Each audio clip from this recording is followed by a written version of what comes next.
Mouse Rebel News fans, terrible news coming out of India. It appears, according to studies, every 3 days a Jawan of the paramilitary forces in India is lost.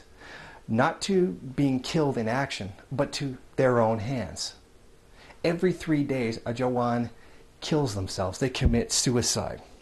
Now, the main reason this being cited for this is stress, overwork, poor working condition, and apparently leading the ranks of forces, or leading them to kill themselves. Now, the Ministry of Home Affairs data reveals that 536 paramilitary personnel committed suicide in the last 5 years. So these are not professional soldiers. These are auxiliaries. They're paramilitary personnel. Taken to bolster their forces.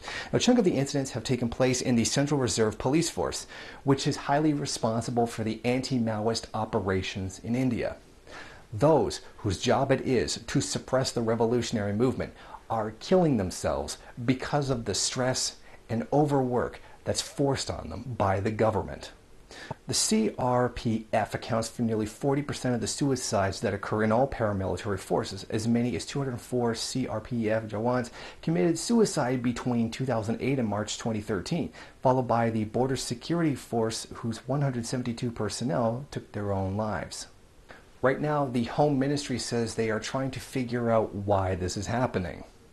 No doubt the suicide rate is alarming. This affects the morale of the force. The government should conduct a study to identify the reasons and address the problems. The threat of high rate of casualty and poor working conditions take their toll on the Jawans. The CRPF is always on the move from one tough situation to another. It's a high-risk job with little incentives, unlike the Army. Studies and interviews that have been conducted already cite many reasons for this tremendous stress. Lack of sleep, manpower crunch, no leaves, and lack of motivation were among some of the responsible for people quitting their jobs. This is not from people who killed themselves, obviously, but from people who ended up actually quitting the organization, no longer wanting to be a part of it anymore. Now, a lot of this is driven by the desperation of poverty. People have to find work somehow. Due to a lot of the peasant class being absolutely destroyed by U.S. imperialism in the country, and of course the capitalist social relations and productive relations as well.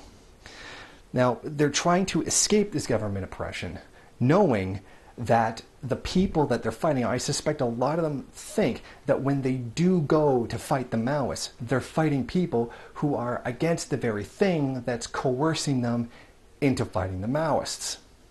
And that must be weighing on their minds to some degree. So I think this is a contributing factor as well. And I think it also demonstrates very well that the Indian government cares nothing for these people. These people are just cannon fodder to them. They don't even care enough to treat them properly. They don't even get them the manpower they need. And they treat them like disposable human beings. Well, no wonder their suicide rate is so high. This is the condition they're forced into by the conditions in the country. So a suicide rate that's this high should not be unexpected in any way, shape, or form.